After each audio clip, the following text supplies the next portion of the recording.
I never thought I would be the kind of woman telling her story to strangers, exposing my wounds like open cuts under a harsh light. But here I am, confessing the darkest night of my life to you, because sometimes silence feels more dangerous than the truth. Let me start with a question that may sound absurd, but that I desperately want you to consider. What would you do if you discovered that the two people you trusted most in the world, your husband and your daughter-in-law, were betraying you in the most unimaginable way? Would you keep quiet to protect the family facade, or would you burn everything down, even if it meant walking alone through the ashes? I faced that exact choice and I chose fire. It happened on an evening that seemed painfully ordinary at first. My son had taken my grandson to baseball practice, leaving the house unusually quiet. I was in the kitchen folding laundry, humming a tune I hadn't sung in years, when I realized I had left my glasses upstairs. I climbed the staircase slowly, one hand on the rail, thinking of nothing more important than whether I had enough chicken for tomorrow's dinner. At the top of the stairs, I froze. The bedroom door, my bedroom door, was half open. Light spilled out in a thin golden strip onto the hallway carpet, and then I heard it. A laugh. High-pitched, playful, unmistakably feminine. A laugh I had heard before around the family table, but never here. Never this intimate. It was my daughter-in-law's laugh. I wanted to believe my ears were deceiving me, that maybe the TV was on, but then I heard his voice, my husband's voice. Soft, low, filled with that teasing tenderness I had not heard directed at me in years. My heart began to pound in my chest so hard I thought it might burst. Every step closer to that door felt like a step closer to death. I pushed it gently, and what I saw burned itself into my memory like acid etching on glass. My husband, the man who once vowed to love me until his last breath, had his arms wrapped around our son's wife. Her hair tumbled across my pillow. His hand was tracing the line of her jaw as if she were a treasure. Their eyes met with a heat I hadn't seen since our youth. In that moment, something inside me broke so loudly I swore they must have heard it.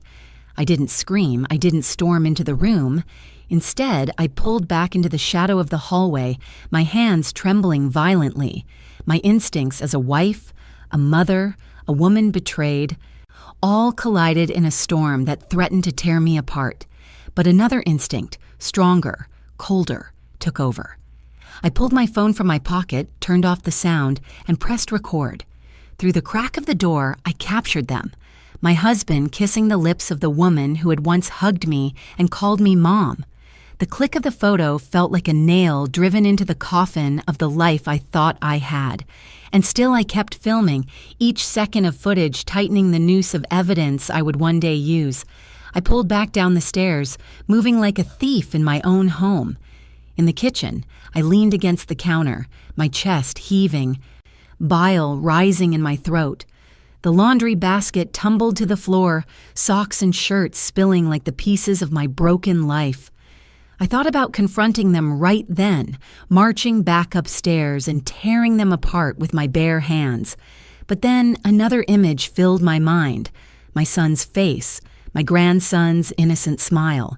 If I exploded without proof, they could deny it, twist the story, turn me into the bitter, jealous old woman who lost her grip on reality. I refused to give them that power.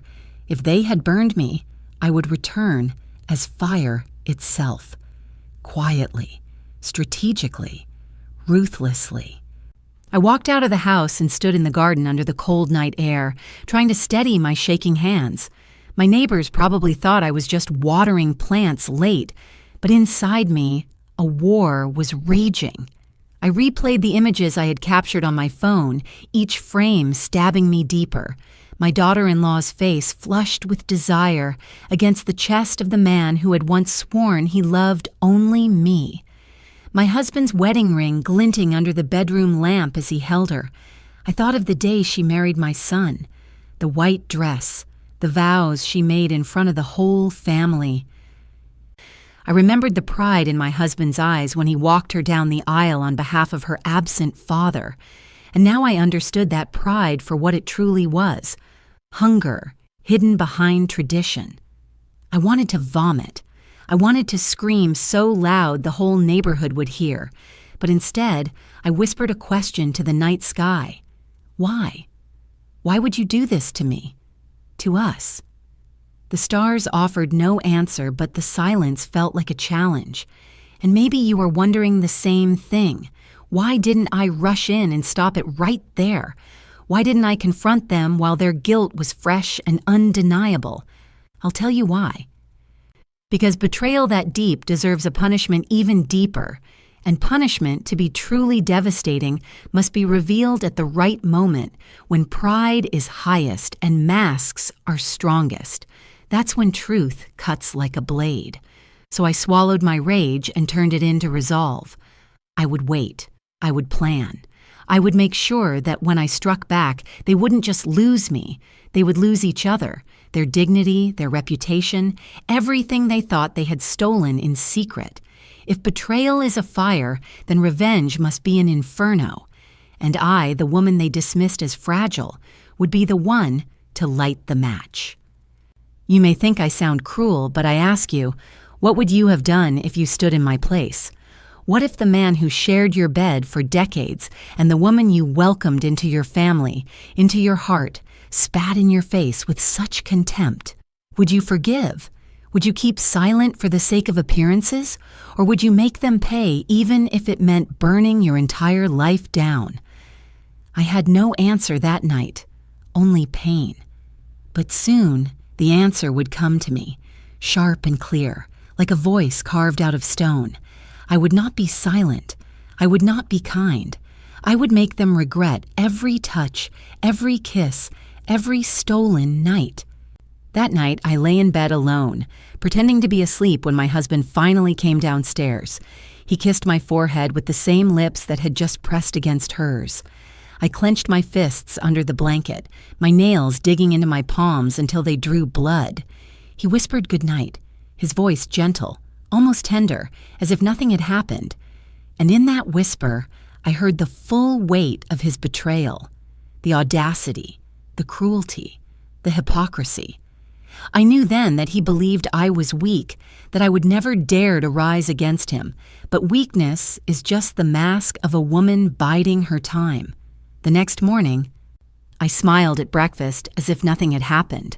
My daughter-in-law sat across from me, her eyes lowered, her cheeks faintly flushed.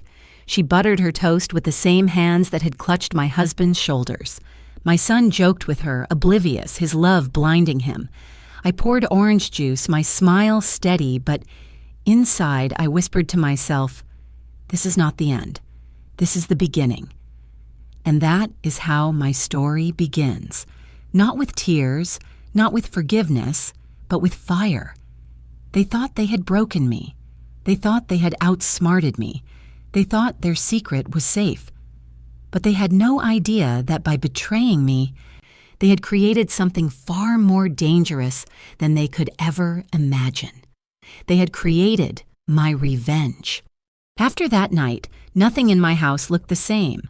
The walls I had painted with my own hands now seemed to lean inward, whispering secrets. The floor creaked differently, the air felt heavy, and even the morning light coming through the kitchen curtains seemed tainted. Betrayal has a way of making everything familiar look foreign, but I knew I couldn't reveal my knowledge yet. To survive, I had to act. To act, I had to observe. And to observe, I had to become invisible in my own life. I began noticing things I had overlooked for years. Small things, subtle things. The kind of details you dismiss when you live under the illusion of love and family. My husband's shirt suddenly smelled of perfume I never owned. Faint but unmistakable, cloying and sharp, like lilies pressed too close to the skin. He claimed it was from a client at work who had hugged him goodbye, but I knew. Perfume doesn't linger that way unless it has seeped into the very fibers of your clothes. And my daughter-in-law, oh, how my eyes opened to her after that night. Her laughter around the dinner table carried a new edge, sharp and private, a sound meant to wound me with its secrecy. One afternoon, as I cleared the living room, I found a lipstick stain on the inside of my husband's jacket collar. Not my shade. I hadn't worn lipstick in months. I held that jacket in my hands, turning it slowly, staring at the faint red curve, my breath coming faster. My son walked in at that moment, asking where his baseball cap was, and I almost screamed the truth at him. Almost. But I swallowed the fire and smiled.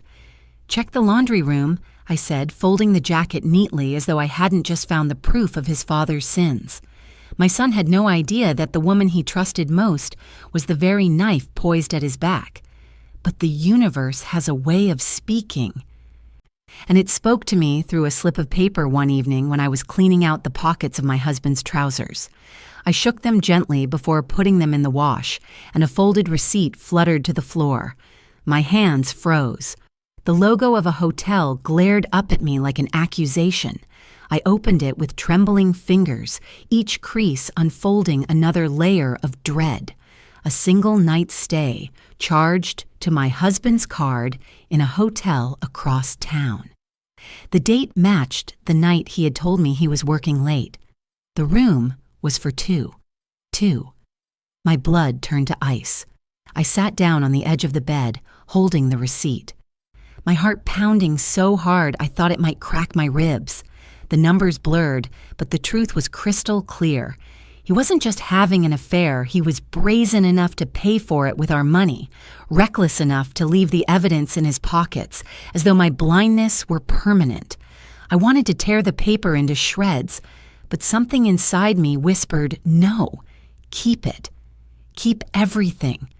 A war was coming, and in war, evidence is ammunition.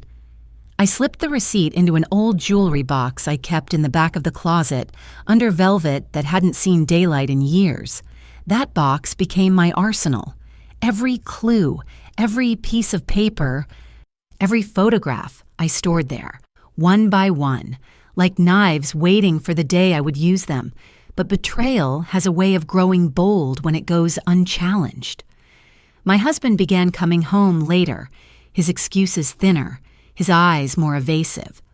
One evening, he claimed a client meeting had run long, yet his tie was askew, his shirt half untucked, and there was that same perfume again, stronger this time. My daughter-in-law, too, grew careless. She touched his arm at dinner in a way no daughter-in-law should, her fingers lingering a fraction too long. My son didn't notice. Or maybe he refused to. Love blinds even the strongest eyes. The first time I truly confronted the edges of their betrayal was when I heard her voice through the thin wood of the pantry door. I had gone in to fetch a jar of beans when I heard footsteps in the kitchen. Her voice followed, low, conspiratorial, speaking quickly into her phone. "No, he doesn't suspect a thing," she whispered, laughter trembling on her lips.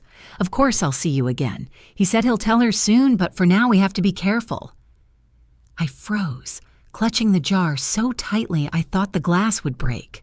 My breath caught, my pulse thundered in my ears. She wasn't speaking to my son.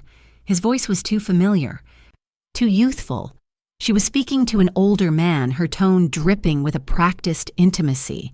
And when she laughed, it was that same laugh I had heard in my bedroom that night. The pantry walls seemed to close in on me. I dared not move, dared not even breathe, until her footsteps faded down the hall. Then I collapsed against the shelves, my knees shaking, my mouth dry as dust. For days afterward, I moved through the house in silence, my ears tuned for whispers, my eyes scanning every detail. I saw her slipping a folded note into my husband's coat pocket. I saw him brush her hand quickly when they thought no one was watching. I saw the way her smile at my son was flat, mechanical, nothing like the glow she gave his father. Each observation was a dagger lodged deeper in my chest. I wanted to tell my son, to scream the truth into his face so he could not ignore it. But something stopped me. Maybe it was the memory of his smile when he first introduced her to me. So proud, so in love. Maybe it was my grandson's innocent laughter, The way he clung to his mother's leg without knowing she was poison. Or maybe it was simply the voice inside me that said, "Not yet, not yet. Let them weave their web tighter. The tighter it is, the more devastating it will be when I tear it apart." But carrying this secret was suffocating. At night, when the house fell silent, I lay awake staring at the ceiling, replaying every moment, every detail. The sound of their laughter in my room, the smell of perfume on his shirt, the cold print of the hotel receipt in my hand. I could feel the rage rising in me, hot and unbearable, like molten metal coursing through my veins. And yet I stayed silent, because silence, I had decided, would be my weapon. They would never see the storm until it broke over them. One night, as I stood at the window watching the dark street, my reflection staring back at me, I whispered to myself, "I am not weak. I am not invisible. I will not let them win." My own voice startled me, strong and clear in the quiet. It was the sound of a woman waking up from a long sleep. And then something happened that proved the universe was on my side. My neighbor, a kind woman who often brought over fresh bread, stopped by one afternoon. She handed me a loaf, warm and fragrant, and then leaned in close, lowering her voice. "I saw something strange yesterday," she said. "Your husband was downtown near the hotel. I could have sworn I saw him with, well, she looked a lot like your daughter-in-law. Maybe I'm mistaken, but they seemed very close." My heart lurched, but I forced a smile, thanking her, pretending her words meant nothing. Inside, I was trembling with a vindication so sharp it almost hurt. It wasn't just me anymore. Others were seeing it too. Their secret was cracking. The web was unraveling. And I knew then that I wasn't crazy. I wasn't paranoid. I was right. That night, I wrote everything down in a notebook. Every date, every detail, every whisper I had heard, every receipt, every stain. I wanted a record so precise that no one could ever doubt me when the time came. My handwriting trembled, but my resolve grew steadier with every line. I was documenting not just their betrayal, but my path to justice. And when I closed the notebook, my hand still resting on the cover, I whispered the same words again, but this time louder, fiercer. I will not let them win. When betrayal spreads, it leaves footprints that even strangers can follow. It wasn't long before whispers from the outside world began to creep into my carefully guarded silence, confirming what my heart already knew. The world around me, once a comforting blur of ordinary routines, became a stage where their lies stumbled into the open, exposed by chance encounters and careless moments. It began with Mrs. Collins, our next-door neighbor, a woman who prided herself on noticing everything. She had lived on our street for decades, tending her roses with the same vigilance she gave to neighborhood gossip. One afternoon, she waved me over as I watered the garden. Her eyes darted from side to side before she leaned close, her perfume of lavender and powder drifting toward me. "I hope you don't take this the wrong way," she whispered. "But yesterday I saw your daughter-in-law downtown. She wasn't with your son. She was with someone older, handsome, distinguished." She hesitated, then added, "He looked so much like your husband, but I thought maybe I was imagining things." I forced a laugh, light and dismissive, though inside my chest my heart was thundering like a war drum. "I'm sure you were mistaken," I said. "She probably just met a colleague."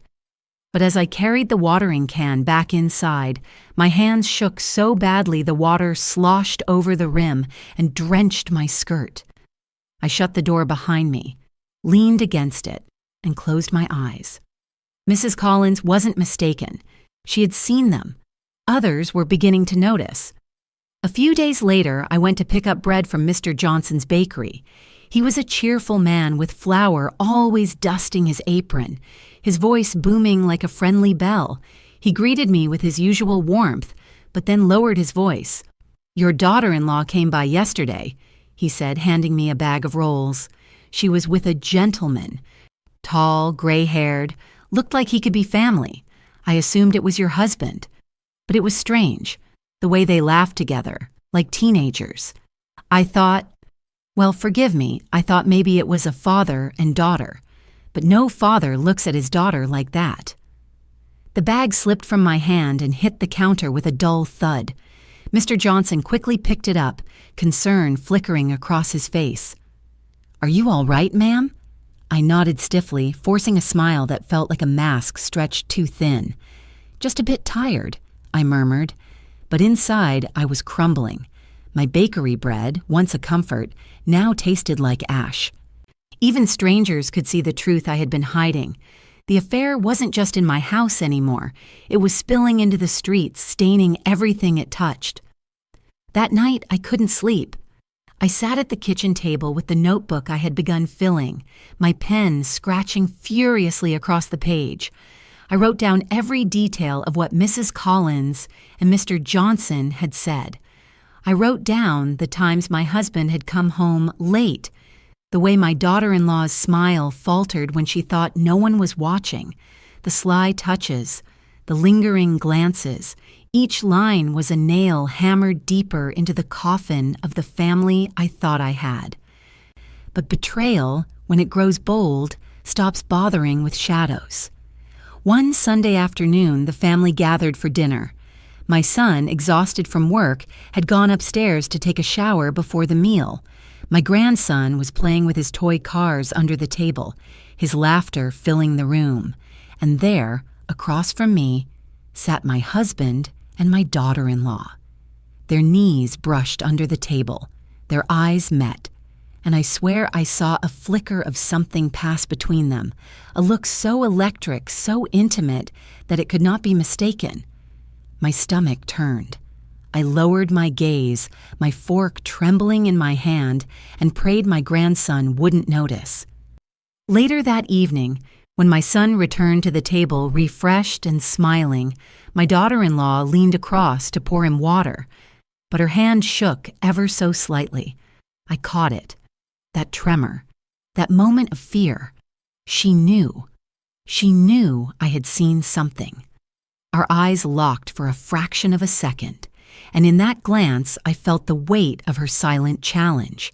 Dare to expose me, and you'll destroy your son's happiness. I swallowed hard, my throat tight, and looked away. But in my heart, I vowed she would not win. The pressure grew heavier each day. It wasn't just my imagination anymore. It was in the eyes of neighbors, in the hushed voices of acquaintances, in the strange hesitations of people who didn't know whether to tell me or spare me. Even Carol, my oldest friend, noticed. She came to visit one afternoon, bringing a pie as she always did, and after we had tea, she placed her hand gently over mine. "Something is wrong, isn't it?" she asked softly. "I've seen the way your husband looks at her. I've seen her smiles. Stella, you don't deserve this." Her words cracked me open. Tears welled in my eyes, but I quickly blinked them back. I couldn't fall apart, not yet. "I'll be fine," I lied, squeezing her hand. But in that moment, I realized something important. I wasn't completely alone. Others saw it. Others knew. The truth was leaking out, unstoppable, and soon it would flood everything. The cruelest moment came unexpectedly, in the most ordinary way. I had taken my grandson to the park, watching him race across the grass with his toy plane. He laughed, shouting, "Look, Grandma, it's flying!" My heart softened for a moment, forgetting the storm that raged inside me. But then he stopped, panting, and said something that nearly broke me in half. "Mommy said Grandpa is more fun than Daddy. Mommy said she likes Grandpa better." The world seemed to tilt.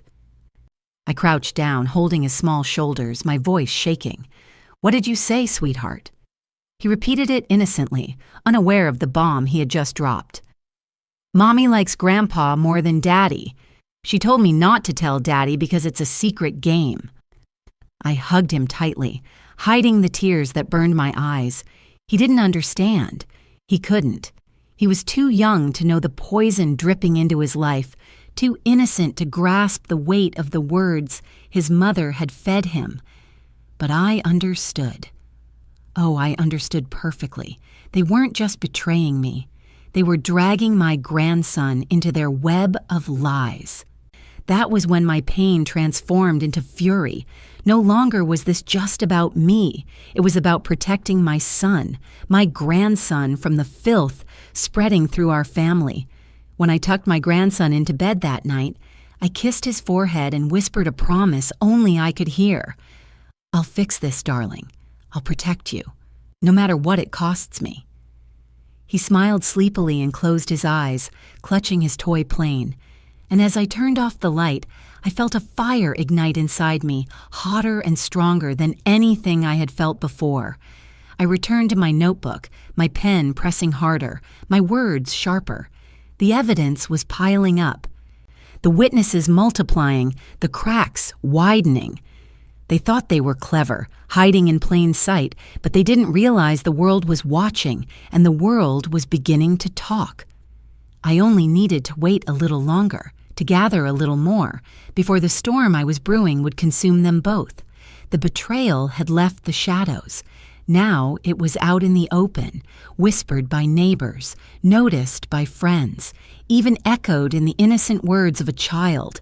And with every whisper, every glance, every careless mistake, I felt my resolve harden. I wasn't just a wife betrayed. I wasn't just a mother watching her son's marriage collapse. I was a woman preparing to strike, and when I did, nothing would ever be the same. Betrayal does not just wound, it isolates. By the time whispers had reached the neighbors and the bakery, by the time even my grandson's innocent lips carried the poison of their secrets, I expected my family to notice, to rally to my side. But instead, the opposite happened. The circle tightened, and I found myself standing alone in the very house I had built with love and sacrifice. It began with subtle dismissals, the kind that sound harmless at first but cut deeper than any blade. One evening, as we sat at the dinner table, I tried to hint to my son that something seemed unusual about his wife's behavior. I chose my words carefully, disguising my fear as casual observation. "She seems distracted these days, doesn't she?" I said softly, keeping my eyes on my plate. My son looked up from his meal, his brow furrowing. "Mom, please don't start. She's been under a lot of stress. Between work and Matthew, she hardly gets a moment for herself." He forced a smile, as if that explained everything. His wife glanced at him, then at me, her lips curving in a faint, knowing smile. It was the smile of someone who had already won, who had turned my own son against me without him even realizing it. I felt the ground slip beneath me, but I bit my tongue and said nothing more. The next days grew heavier. Every time I entered a room, conversations died. Every time I offered to help, my daughter-in-law dismissed me with a sweetness that dripped like poison. "No, Mom, don't worry yourself. We can handle it," she'd say, placing her hand on my son's arm, sealing the alliance between them. He would nod, grateful, blind, and I would retreat, the walls of my home pressing closer, suffocating me. One night I overheard them in the kitchen. My son's voice was low, anxious. "Mom's been acting strange lately," he whispered. "She's suspicious, watching us all the time. Do you think she's all right?" And then came her voice, smooth as silk. "She's just lonely, darling. Maybe she's confused. Maybe her memory isn't what it used to be. We should be patient with her." Her words struck me like a hammer. Confused, memory failing. She was planting seeds, twisting my pain into weakness, turning me from the betrayed into the unstable. I pressed my hand to my mouth to keep from crying out. In that moment, I realized she wasn't just stealing my husband. She was stealing my credibility, my very place in this family. Soon, if she had her way, my son would see me not as his mother, but as a burden to be managed. The loneliness grew unbearable. Even my grandson, my little ray of light, began to notice the tension. One afternoon, as I helped him with his homework, he looked up at me with wide eyes. "Grandma, why don't you smile anymore?" he asked. My throat tightened. I forced a grin, but tears burned behind my eyes. "I'm just tired, sweetheart," I whispered. But inside, I was breaking. The house became a prison of silence. My husband avoided me, slipping into bed late at night, turning his back without a word. My son buried himself in work, and when he was home, he was wrapped around his wife's finger. And she walked through the house like a queen, her steps light, her eyes triumphant, as though every corner of my life now belonged to her. One evening, I tried again to reach my son. We were alone in the living room, the soft glow of the lamp casting shadows on the walls. I gathered my courage and spoke. "Stephen," I said, my voice trembling, "do you trust me?" He looked startled, then frowned. "Of course, Mom. Why would you even ask that?" I took a deep breath, my hands clasping tightly in my lap. "Because I need you to. Because there are things I've seen, things I can't ignore anymore." His face darkened, his tone sharp. "Mom, please. If this is about Araceli again, stop. You've been imagining things. You're making her uncomfortable, and honestly, you're making me uncomfortable too. She's my wife. She's the mother of my child. You have to respect that." Respect? The word echoed in my ears like an insult. Respect the woman who was destroying us? Respect the lies that were poisoning my family? My lips trembled, but no words came out. He shook his head, frustrated, and left the room. I sat there in the silence, the lamp buzzing faintly, and felt the tears finally spill down my cheeks. That night, I lay awake, staring at the ceiling, my body heavy with despair. I could hear laughter drifting faintly from downstairs. His laughter, her laughter. My husband and my daughter-in-law. It was late, far too late for them to be together in the kitchen, yet there they were, their voices mingling like a song meant to torment me. I buried my face in the pillow, biting it to muffle the sobs that tore through me. In those moments, I almost gave up. I almost believed her lies, almost let myself think that maybe I was mad, maybe I was imagining it all. But then I remembered the receipt in the jewelry box, the photos on my phone, the whispers of neighbors, the words from my grandson's innocent mouth. No, I was not imagining. The truth was real, and it was ugly. But the weight of carrying it alone was crushing me. I stopped going out as often, stopped answering the phone when friends called. I didn't want to see their pity, didn't want to hear their suspicions confirmed in their eyes. I moved through the house like a ghost, silent, invisible, my steps muffled by the heavy carpet of deceit that smothered everything. And yet, even in my isolation, there were moments when I felt a flicker of defiance. One evening, I stood by the window as the sun set, the sky painted in streaks of crimson and gold. I whispered to myself, "You may have turned my son against me. You may have stolen my husband. But I am not finished." My reflection stared back at me, weary but unbroken.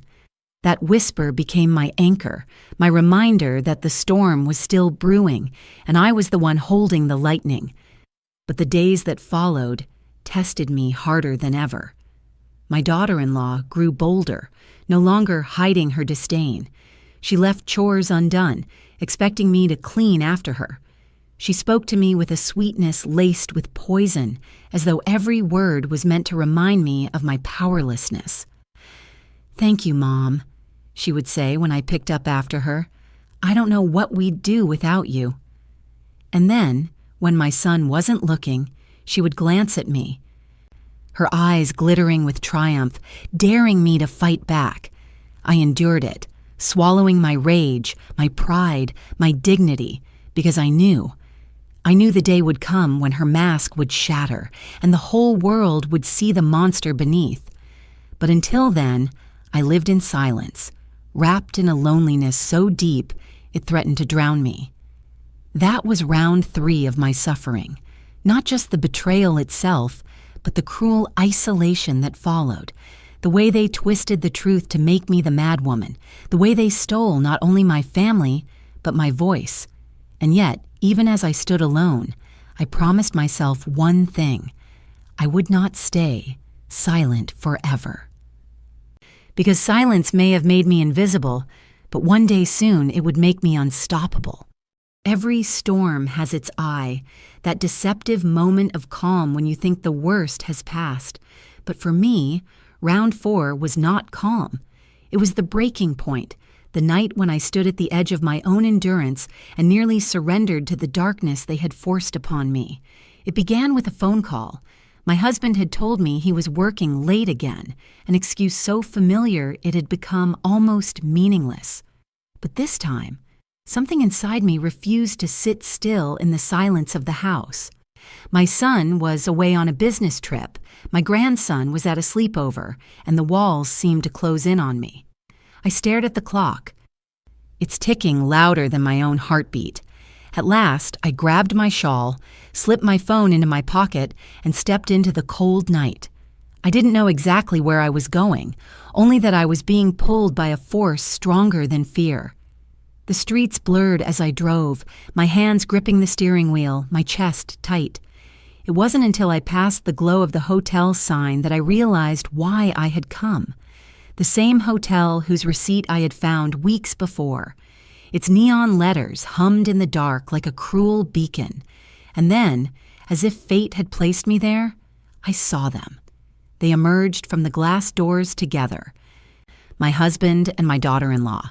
He wore his suit jacket loose, his tie undone, his hair mussed in a way I hadn't seen in decades.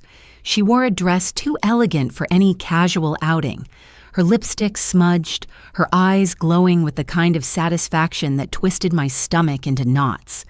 They laughed as they stepped onto the sidewalk, his hand brushing the small of her back as though it belonged there. I froze behind the wheel, my breath caught in my throat, my vision tunneling into that single, devastating image.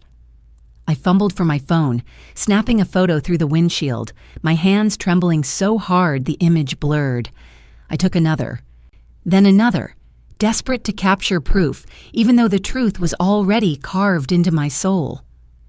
They hailed a cab, climbed inside, and disappeared into the night, leaving me behind in the shadow of their betrayal. I sat there long after the cab had gone, my body shaking, tears streaming down my face.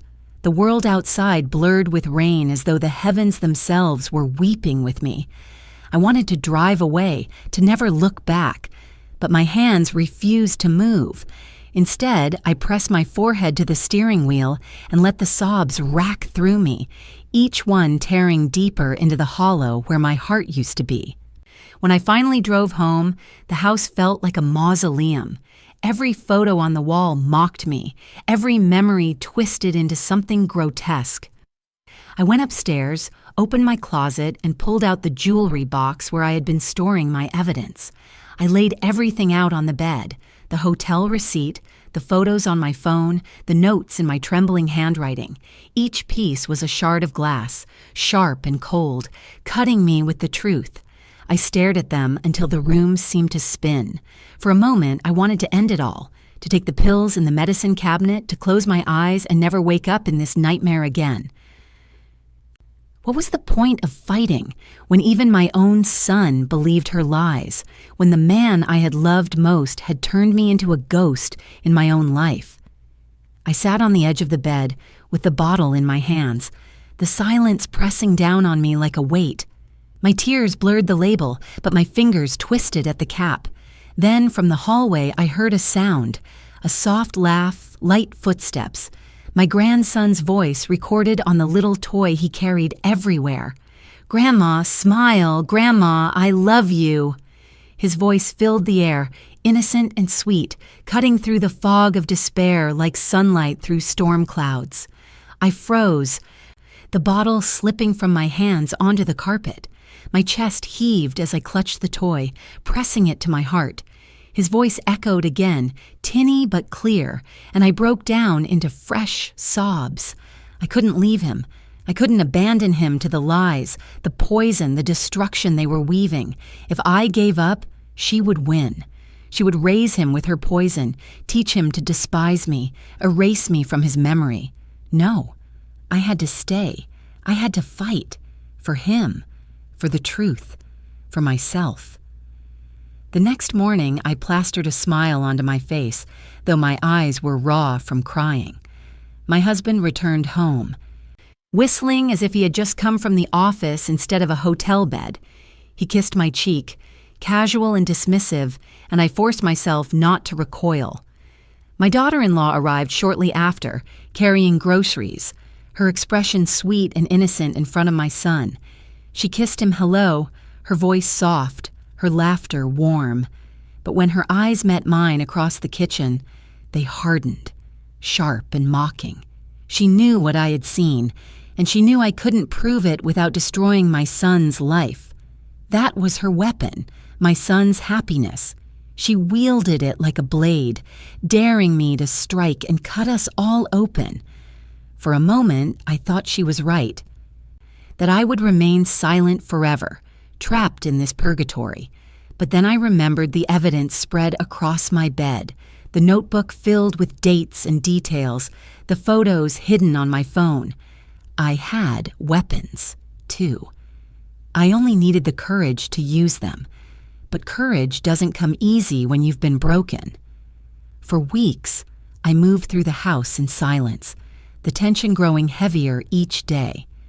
My husband grew careless, slipping up with excuses, smelling of her perfume, his lies unraveling. My son, blind in his love, grew colder toward me, echoing her words, doubting my every comment. And she, triumphant, grew bolder, her eyes daring me to act. The breaking point came one Sunday during a family dinner. The table was full, the air heavy with the smell of roasted chicken and garlic bread. My grandson sat beside me, chattering happily about school. My son poured wine, his face tired but content. And across from me, my husband and my daughter-in-law exchanged a glance so intimate, so unmistakable, that I nearly screamed. Her foot brushed his under the table, his hand twitched toward hers, and for a moment I thought they would forget themselves entirely. I dropped my fork, the clang loud in the silence. Everyone looked at me. My son asked if I was all right. His brow furrowed with concern. I forced a smile, nodding, my hands trembling so hard I had to grip the tablecloth. But inside, I was collapsing. I excused myself, rushing to the bathroom, where I locked the door and pressed my back against it, sliding down until I sat on the cold tile floor. My body shook with silent sobs, my mouth pressed to my hands to muffle the sound. That was the moment I truly believed I could not go on. That was the night I thought the weight of their betrayal would crush me completely, leaving nothing but a hollow shell of the woman I once was. But even in that darkness, even at the bottom of despair, a tiny ember of resolve flickered, because as much as they had tried to bury me, I was still here, still breathing, still watching. And deep down, I knew this. The deeper the fall, the higher the rise. I wiped my tears, stood up, and looked at myself in the mirror. My eyes were red, my face pale, but there was a glint there, faint but undeniable, a glint of defiance. I whispered to my reflection, "Not yet, not like this. You haven't beaten me." And in that whisper, the ember grew. The night I nearly gave up should have been the end of me. I had sat on the bathroom floor, broken, trembling, convinced I could not survive another day under the weight of their betrayal. But survival has a strange way of taking root when you least expect it. Sometimes it is a whisper. Sometimes it is a flicker in the mirror. And sometimes it is the voice of a child echoing in your memory, reminding you that you are not done yet. When I emerged from that bathroom, my face pale, my eyes swollen, I felt like a ghost drifting through my own house. My husband and daughter-in-law laughed in the living room, my son oblivious. My grandson asleep upstairs. Everything looked the same, but inside me, something had shifted. The despair had burned through me, leaving behind something sharper, colder, and infinitely stronger. I was no longer a woman begging for love or recognition. I was a woman with a purpose. The first step was clarity. I gathered every piece of evidence I had collected and spread it out once more on my bed. The photos, the hotel receipt, the notes scribbled in my notebook, the memories etched into my trembling hands. For the first time, instead of drowning me, they gave me strength. Each item was a weapon, proof that I was not mad, not confused, not paranoid. I was right. I had always been right. I began to organize it like a case file, page by page, photo by photo, as though I were preparing for trial. Dates, times, witnesses, neighbors, the baker, even my grandson's innocent words. I wrote it all down with meticulous care. The more I wrote, the steadier my hand became. The notebook that had once felt like a diary of despair was transforming into a ledger of justice. But evidence alone was not enough. I needed a plan, and I needed someone I could trust. That someone was Carol, my oldest friend, the woman who had sat beside me in youth, who had held my hand in grief, who had already seen the shadows creeping through my home. I called her the next morning, my voice low but steady. "I need to see you," I said. She didn't ask why. She only said, "Come." We met at the small coffee shop on the corner, the one with the wooden tables and the scent of roasted beans that clung to the air. I carried my notebook in my bag, its weight both terrifying and reassuring. When Carol saw my face, she reached across the table, her eyes brimming with concern. "Tell me everything," she urged. So I did. I told her about the hotel receipt, the neighbors' whispers, the photos on my phone, the laughter I had heard in my bedroom. I told her about the isolation, the gaslighting, the way my son had been turned against me. My voice shook at first, but as the story poured out, it grew stronger, steadier, fueled by the certainty of truth. When I finished, I pushed the notebook across the table. "I'm not crazy," I whispered. "Here, it's all here." Carol opened the notebook, flipping through the pages with growing shock. Her eyes widened, her lips pressed into a thin line.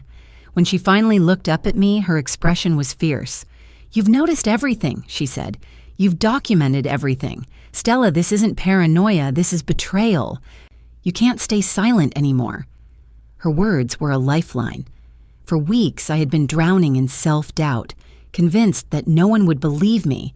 But here was my friend, steady and clear-eyed, telling me that I was not mad, not delusional. I was right. The fire inside me flared brighter. Still, I hesitated. "But what if I destroy my son's life?" I whispered. "What if I tear our family apart?" Carol leaned forward, her gaze piercing. "They've already destroyed it. You're not tearing anything apart. You're saving what's left. If you stay quiet, they'll win. And if they win, you'll lose your son, your grandson, your dignity. You have to fight back, and when the moment comes, you won't be alone. I'll stand with you." Her promise wrapped around me like armor. For the first time in months, I felt like I had an ally, a witness, someone who would not let me fall. I left that coffee shop with my head higher, my steps firmer, the weight in my chest lighter. The next days were different. I still smiled at breakfast, still played the role of the dutiful wife and mother-in-law, but beneath the mask, I was no longer broken. I was watching, waiting, preparing. Every glance, every whisper, every careless mistake became fuel for the fire I was building. My husband's late nights, her sudden disappearances, their coded glances, I logged them all. My notebook grew thicker, my evidence pile heavier. But I also began to think strategically. Revenge, to be complete, must be public. It wasn't enough to confront them in private. They would deny, twist, gaslight, and leave me standing in silence once more. No, the truth had to explode under the brightest light, in front of witnesses who could never unsee it. And there was only one setting perfect for that. A family gathering when pride was highest, masks were tightest, and the stage was set for destruction. My grandson's birthday was approaching, and the entire family was invited. A celebration, a moment of joy, or so they thought. For me, it would be the battleground. I would not come unprepared. I would bring my notebook, my photos, my proof, and when the moment was right, when their laughter was loudest, I would drop the match. But until then, I played the game. I smiled when she called me Mom, her voice dripping with mockery. I nodded when my husband told me he was working late, my lips curved in a mask of acceptance. I hugged my son even as he pulled away, already lost in her lies. Every gesture, every word, every false smile was a rehearsal for the moment I would destroy them. Late at night, when the house was silent, I would sit by the window, my notebook in my lap, the streetlights casting long shadows across the floor. I whispered to myself, "You are not a victim anymore. You are the storm, and when it breaks, they will drown."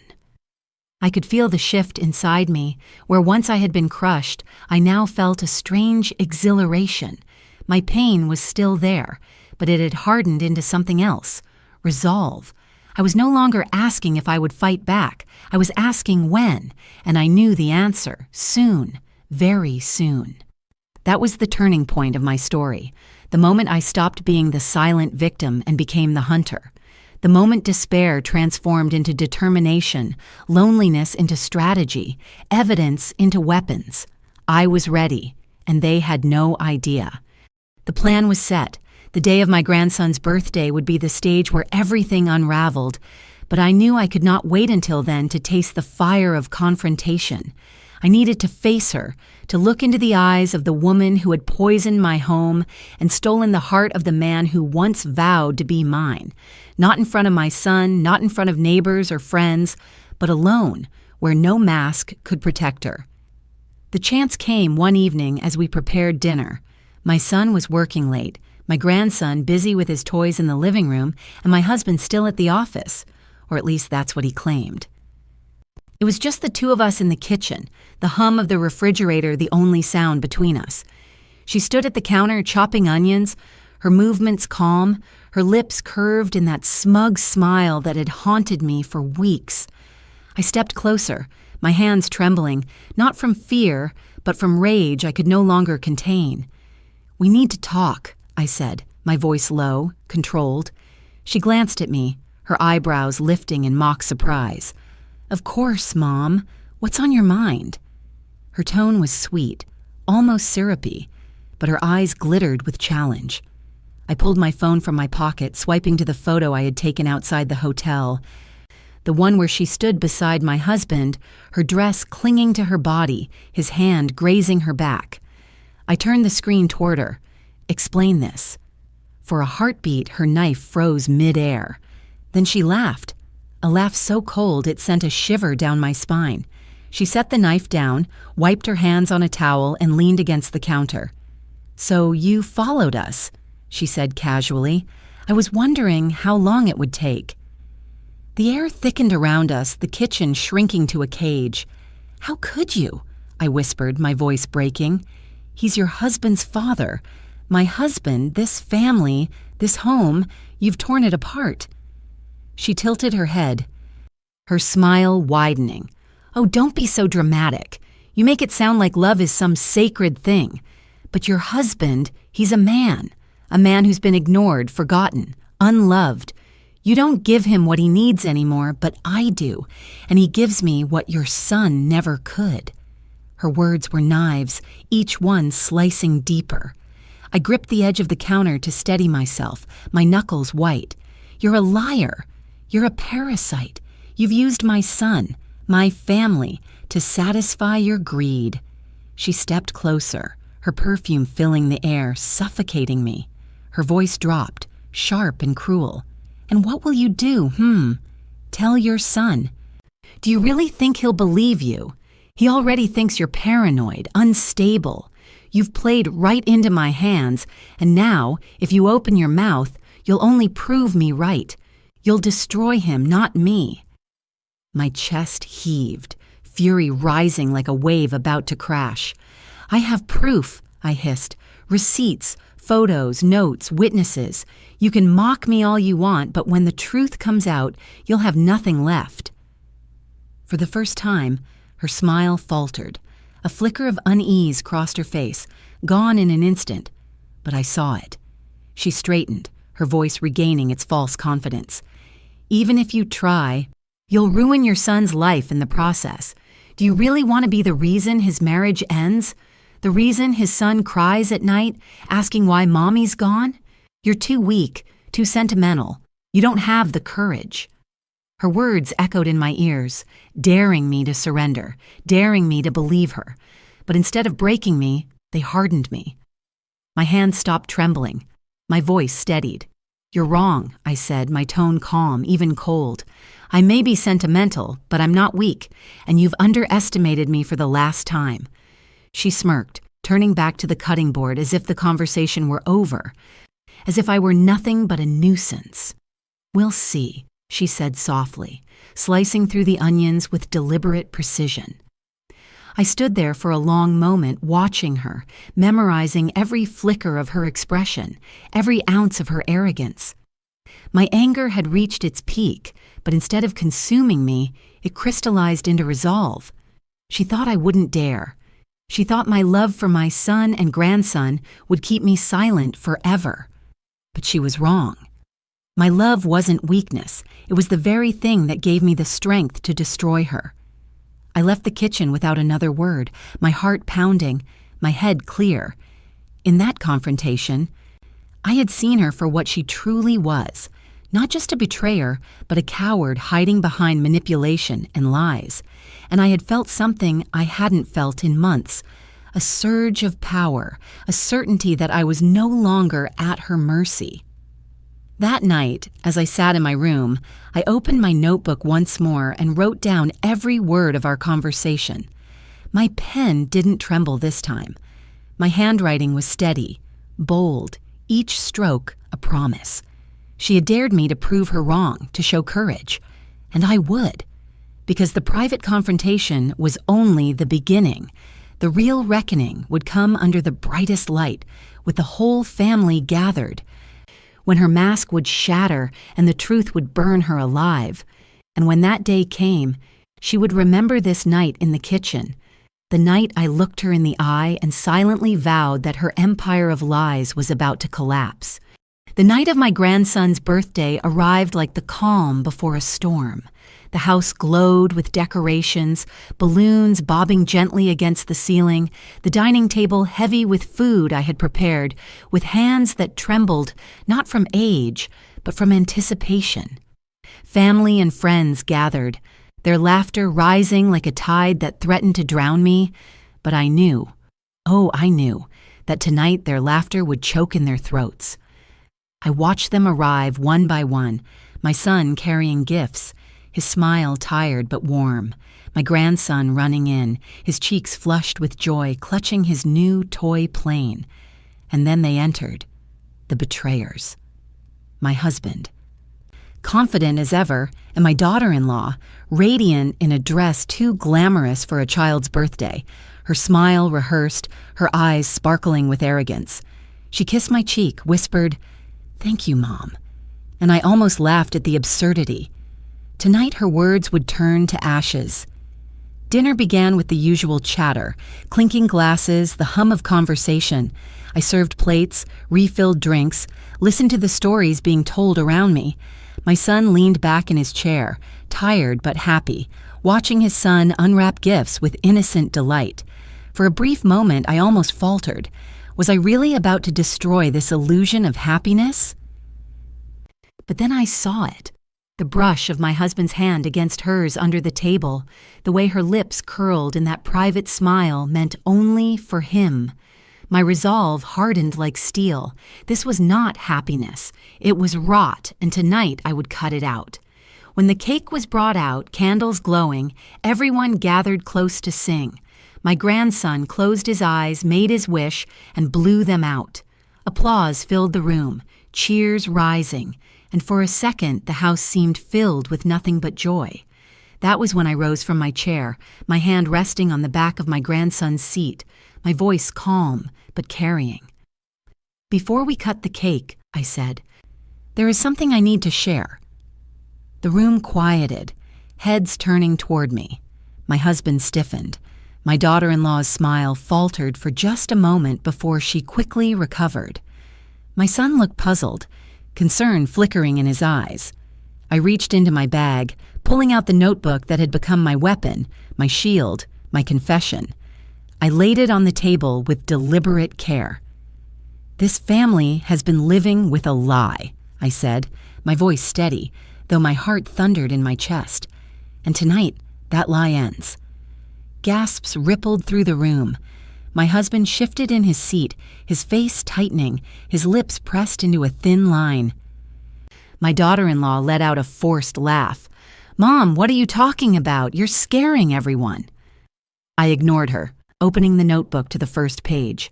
My handwriting stared back at me, shaky at first, growing bolder with every entry. I began to read. Dates, times, details of late nights, hotel receipts, neighbors' testimonies. With each word, the room grew colder, the laughter dying, replaced by silence, heavy as stone. I lifted my phone, projecting the photos onto the television screen with a click. Images filled the room, my husband and my daughter-in-law outside the hotel, his hand on her back. Her lips painted with the same smudge I had seen on his collar. Gasps erupted. My son's face drained of color, his fork clattering to the plate. My grandson looked around, confused, sensing the tension but not understanding the storm. My husband shot to his feet, his voice booming. "This is ridiculous. You've lost your mind." I turned to him, my voice cold. "No, I found it, and I've found the truth. For months I've been told I was crazy, paranoid, unstable, but here it is, proof. You can deny me, but you cannot deny the evidence." My daughter-in-law stood then, her mask slipping, her voice sharp with fury. "You don't know what you're talking about. These are lies, coincidences. You're trying to ruin us out of jealousy." I stepped closer, my eyes locked on hers. "Jealousy? You slept with your husband's father. You betrayed my son, your child, this family. Don't you dare talk to me about jealousy. You should be begging for forgiveness, but instead you stand here spitting venom. Enough." The room erupted in whispers, shocked voices rising like a storm. My son stood, his hands trembling, his face contorted with disbelief and pain. "Is it true?" he demanded, his voice breaking as he turned to his wife. "Tell me it isn't true. Tell me she's lying." For a heartbeat, silence. Then my husband spoke, his voice low, almost pleading. "Stephen, don't listen to this madness." But before he could finish, my grandson's small voice cut through the chaos, innocent and piercing. "It's true. Mommy told me she likes Grandpa more than Daddy." The room froze. My son staggered back, his eyes wide, his breath shallow. My daughter-in-law turned pale, her lips parting in shock. My husband's face crumpled, his mask shattering at last. The silence that followed was deafening, broken only by my son's ragged whisper. "Get out!" His voice grew louder, stronger. "Both of you. Get out of my house." My daughter-in-law began to cry, reaching for him, but he pulled away, his face twisted with disgust. "Don't touch me," he spat. "Don't you dare touch me." My husband tried to protest, his voice shaking. "Stephen, please, don't call me that," my son snapped. "You're not my father anymore. You're nothing to me." The room erupted in chaos, shouts, sobs, whispers, but I stood still, calm, my notebook closed in my hands. I had lit the match, and the fire had consumed them. As they left, my husband's shoulders hunched, my daughter-in-law weeping bitterly. I felt no joy, no triumph, only a strange, quiet relief. The truth was out. The poison had been exposed, and though my family was in ruins, it was real now, no longer a nightmare hidden in shadows. I turned to my son, his face pale, his eyes glassy with tears. I reached for his hand, squeezing it gently. "I'm sorry," I whispered. "I never wanted to hurt you, but you needed to know." He pulled me into an embrace, his body shaking. "Thank you," he whispered back. for saving me, for saving Matthew. And in that moment, I knew the worst was over. The truth had burned us all, but from the ashes, something stronger could rise. Secrets can be denied when whispered in dark corners, but once shouted in the open, they spread like wildfire.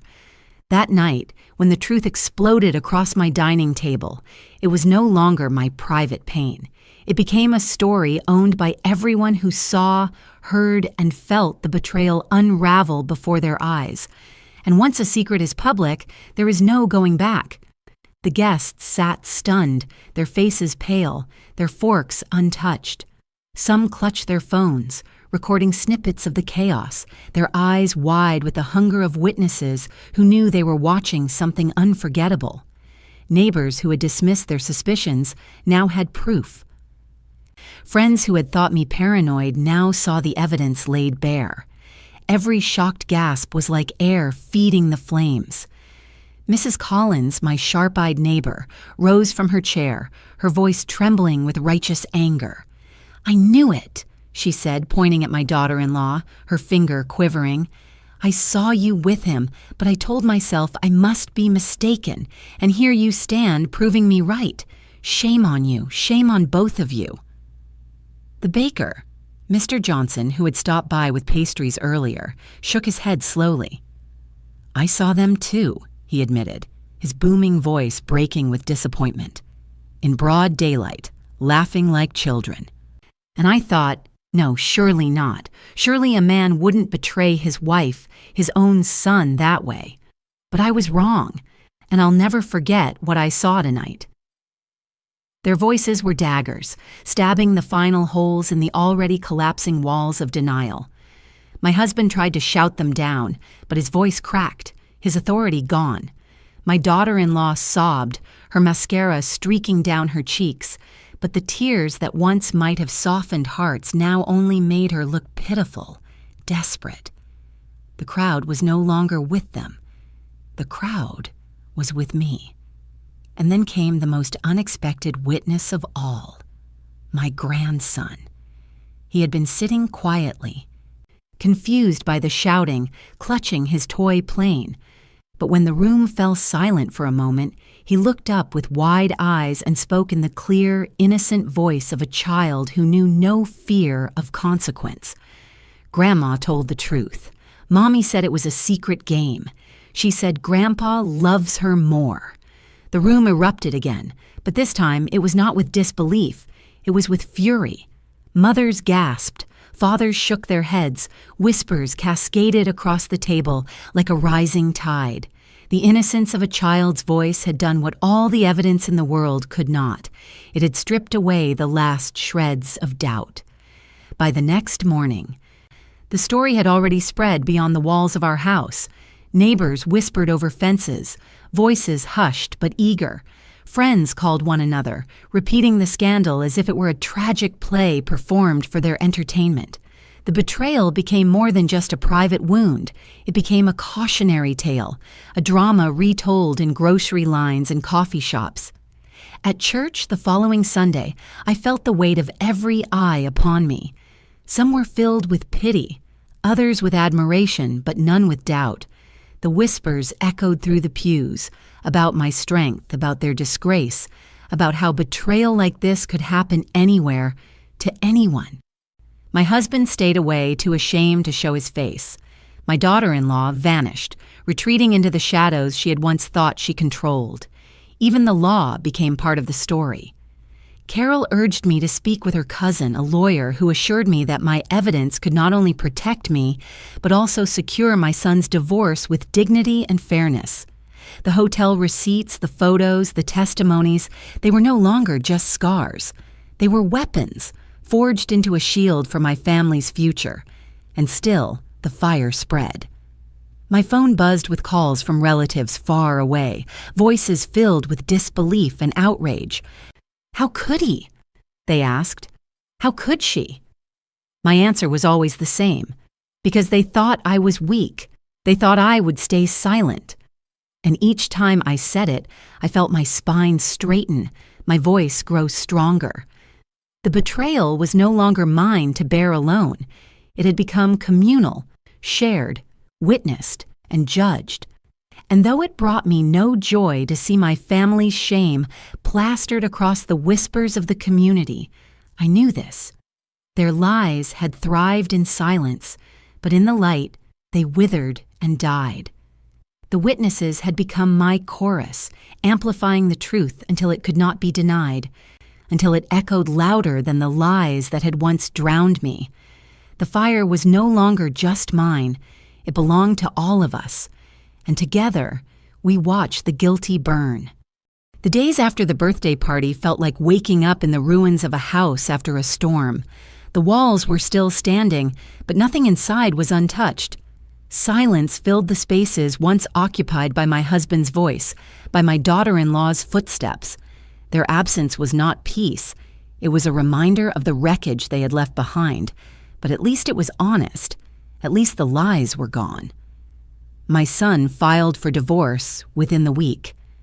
I watched him walk into the courthouse with shoulders squared, jaw tight, eyes hollowed by betrayal. He'd always been a hard-working man, steady and reliable, and now he looked like someone carrying a mountain on his back. When he returned home that evening, his voice was dry, stripped of emotion. "She didn't even fight for custody," he said. "She just signed the papers and left." He sank into the chair, burying his face in his hands. "She abandoned him, Mom. She abandoned her own son." My heart broke all over again, but this time not for myself. It broke for my grandson, who now asked questions I struggled to answer. "Where's Mommy? When is she coming back?" His little eyes searched mine for comfort, for truth, for anything to make sense of the world. I pulled him into my arms, rocking him gently. "Mommy made some bad choices, sweetheart," I whispered. "But you're not alone. You'll never be alone. I promise." As for my husband, he vanished into shame. Friends told me they had seen him around town, shoulders slumped, hair unkempt, the proud man I once knew, now reduced to a shadow. He tried calling me once, his voice breaking over the line, but I hung up before he could finish. There was nothing left to say. Some betrayals cut so deep that no words can sew them closed. His punishment was not mine to deliver, it was his to carry, in the hollow silence of a life he had destroyed with his own hands. The community that once whispered behind my back now rallied around me. Neighbors stopped by with casseroles, friends called to check in, even strangers at the market nodded at me with quiet respect. I had been the victim in silence, but in truth, I had become something else in the light. A woman who stood against betrayal, who refused to be silenced.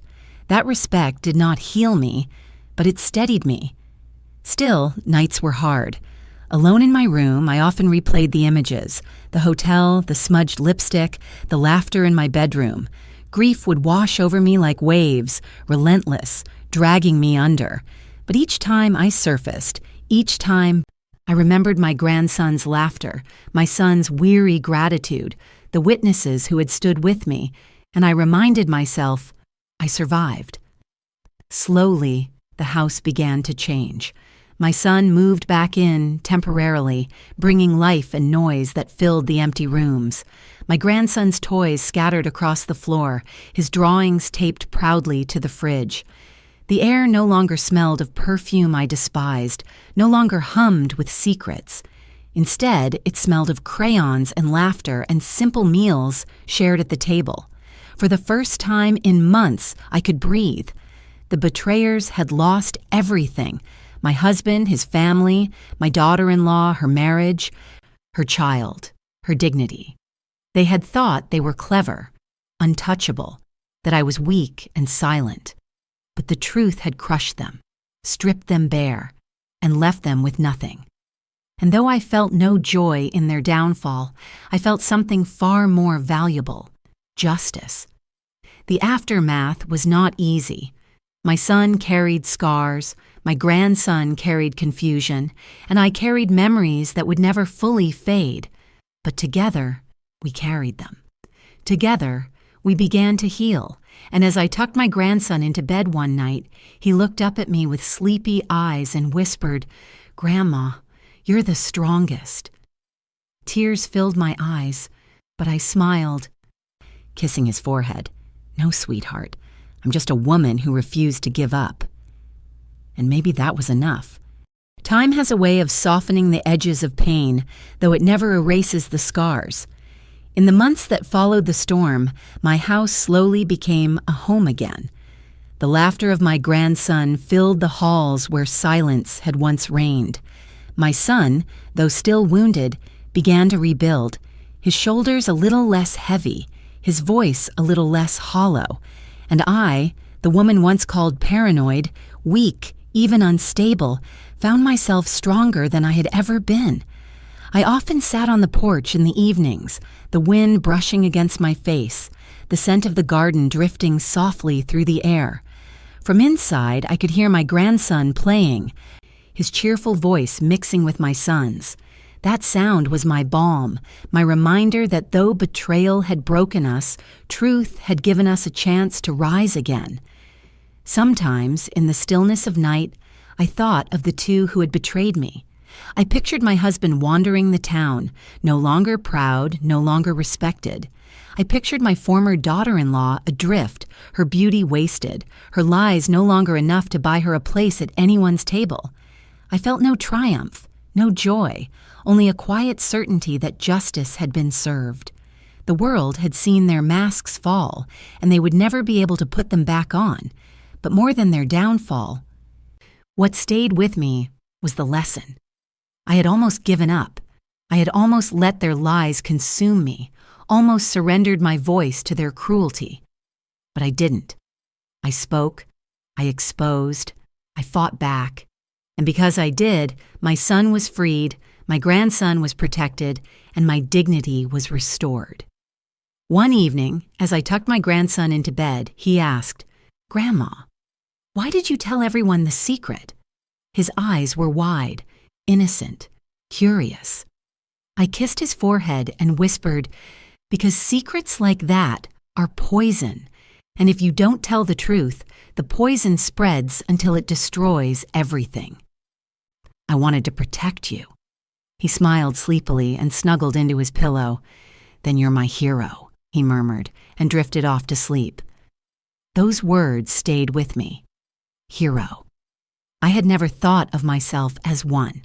I had only done what I had to, what any mother, any grandmother would do when faced with betrayal that threatened to destroy her family.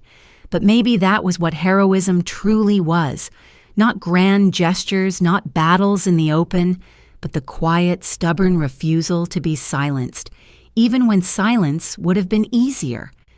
Now I share this story not to reopen wounds, not to dwell on pain, but because I know there are others out there living in silence, swallowing betrayal, convincing themselves they are too weak to speak. To you, I say this: you are not weak. You are stronger than you know. And the truth, though painful, is the only weapon that can set you free. I wonder if you were in my place, what would you have done? Would you have stayed silent to keep the illusion of peace? Or would you have spoken, even if it meant burning everything down? Think about it.